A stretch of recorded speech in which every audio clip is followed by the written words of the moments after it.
নমস্কার বন্ধুরা, cook with ডিসিস ফ্যামিলিতে আমার সকল বন্ধুদের জানাই স্বাগত। বন্ধুরা, মাত্র কয়েকটি উপকরণ দিয়ে দারুণ একটি নিরামিষ রেসিপি আপনাদের সঙ্গে আজকে আমি শেয়ার করে নেব। আমাদের আজকের রেসিপি সর্ষে পোস্ত দিয়ে পনির ভাপা। খুব কম সময়ে এই দারুণ স্বাদের নিরামিষ রেসিপিটি তৈরি করে নেওয়া যায়। দেখে নেওয়া যাক সর্ষে পোস্ত দিয়ে পনির ভাপা রেসিপিটি কিভাবে বানিয়ে নেব। প্রথমেই আমরা পরিমাণ মতো সাদা সর্ষে, কালো সর্ষে এবং পোস্ত বেটে নেব। বন্ধুরা, আমরা যেহেতু খুব একটা ঝাল খেতে পছন্দ করি না, সেহেতু আমরা এখানে সর্ষে পোস্তর সঙ্গে লঙ্কা বাটলাম না। কিন্তু বন্ধুরা, আপনারা যদি ঝাল খেতে পছন্দ করেন তাহলে আপনাদের স্বাদ অনুযায়ী কয়েকটি কাঁচা লঙ্কা এই সর্ষে পোস্ত বাটার সময় সর্ষে পোস্তর সঙ্গে বেটে নিতে পারেন।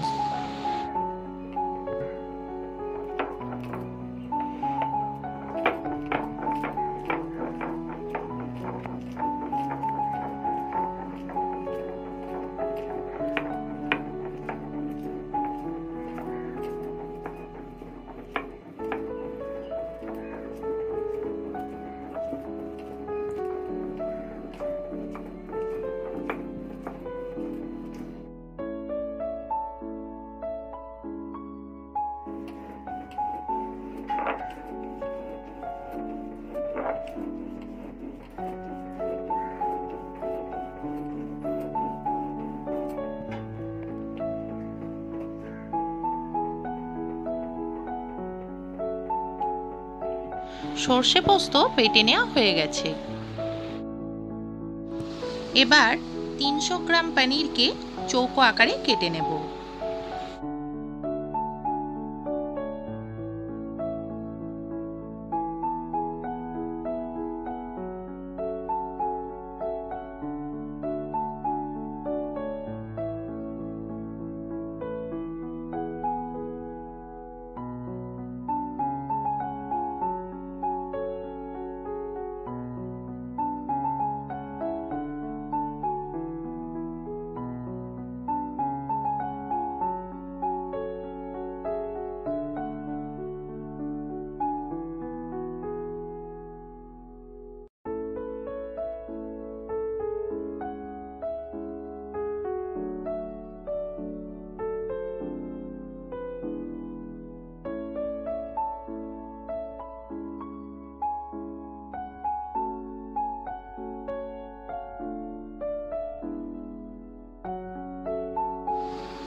পনিরটা চৌকো আকারে কেটে নেওয়া হয়ে গেছে।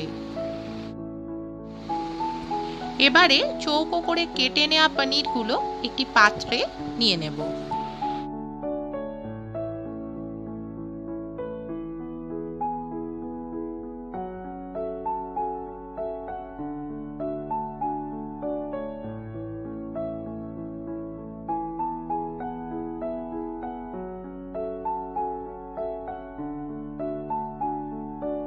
এবারে পনিরের টুকরোগুলোর মধ্যে একে একে পরিমাণ মতো নুন, হলুদ, টক দই, সর্ষে পোস্ত বাটা, কাঁচা সর্ষের তেল দিয়ে দেবো এবং খুব ভালোভাবে সমস্ত উপকরণগুলো পনিরের টুকরোগুলোর সঙ্গে মিশিয়ে নেব বা ম্যারিনেট করে নেব।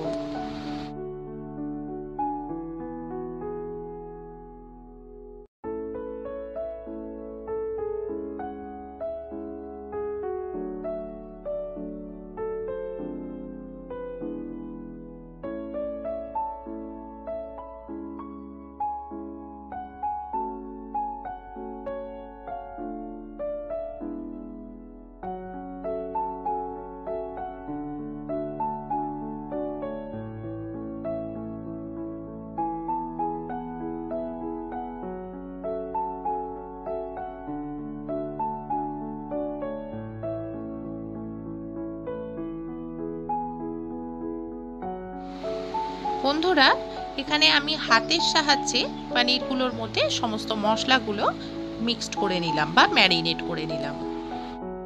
এবার পনিরটা ম্যারিনেট করে 5 থেকে 10 মিনিট এইভাবে রেখে দেব। এবার 4খানা কাঁচা লঙ্কা মাঝখান থেকে ফালি করে নেব। 10 মিনিট হয়ে গেছে। এবার আমরা পনিরটা ভাপা করতে দেব। বন্ধুরা, এখানে আমরা একটি টিফিন কৌটোর মধ্যে পনিরটা ভাপা করতে দেব। ম্যারিনেট করা পনিরের টুকরোগুলো এবার টিফিন কৌটোর মধ্যে নিয়ে নেব।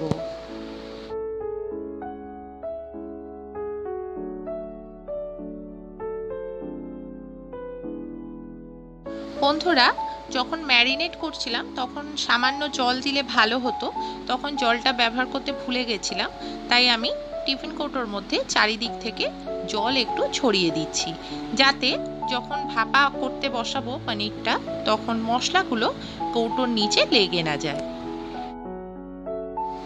চেরা কাঁচা লঙ্কাগুলো এবার পনিরের টুকরোগুলোর ওপর দিয়ে দেব। এবার কিছুটা কাঁচা সর্ষের তেল পনিরগুলোর ওপর দিয়ে ছড়িয়ে দেব। পনিরগুলোর ওপরে কাঁচা সর্ষের তেল ছড়িয়ে দিয়ে টিফিন বক্সটা কিছুটা ঝাঁকিয়ে নিচ্ছি, যাতে তেলটা খুব ভালোভাবে বাকি মশলাগুলোর সঙ্গে মিশে যায়।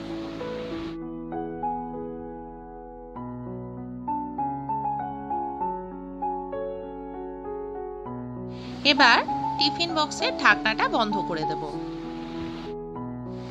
পনিরটা ভাপা করতে দেওয়ার জন্য কড়াতে কিছুটা পরিমাণ জল দিয়ে দিচ্ছি। জলের ওপরে টিফিন বক্সটা বসিয়ে দিচ্ছি। এবারে কড়াটা খুব ভালোভাবে ঢাকা দিয়ে দিচ্ছি, যাতে কড়ার মধ্যে যে জলটা থেকে ভাপ বেরোবে সেই ভাপটা যাতে কোনোভাবে বেরিয়ে না পড়ে, কারণ জলের ভাপেই আমরা পনির ভাপাটা তৈরি করে নেব। পনির ভাপা করার সময় প্রথম 5 মিনিট হাই ফ্লেমে এবং বাকি 10 মিনিট লো টু মিডিয়াম ফ্লেমে পনির ভাপা রান্না হতে দিয়েছিলাম। 15 মিনিট হয়ে গেছে। এবার কড়া থেকে ঢাকা সরিয়ে টিফিন বক্সটা কড়া থেকে নামিয়ে নেব।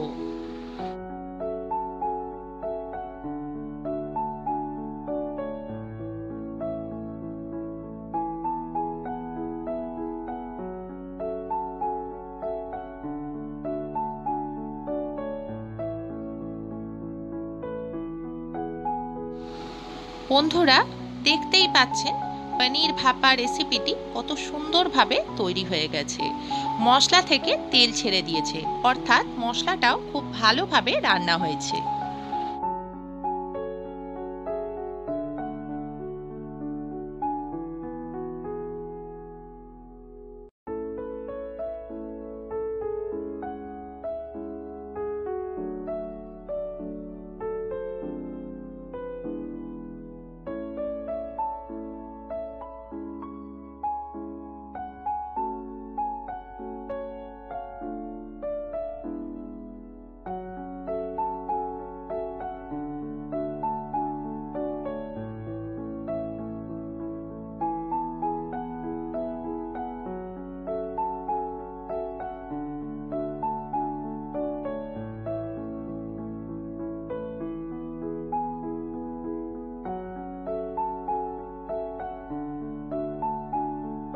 বন্ধুরা, দেখতেই পেলেন মাত্র কয়েকটা উপকরণ দিয়ে খুবই কম সময়ে সর্ষে পোস্ত দিয়ে পনির ভাপা রেসিপিটি বানিয়ে নিলাম।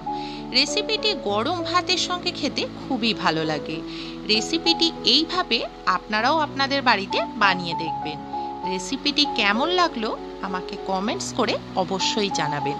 রেসিপিটি ভালো লাগলে ভিডিওটিকে লাইক এবং শেয়ার করবেন এবং আমাদের এই চ্যানেলটিকে সাবস্ক্রাইব করবেন। আমার সকল বন্ধুরা ভালো থাকবেন, সুস্থ থাকবেন। নমস্কার।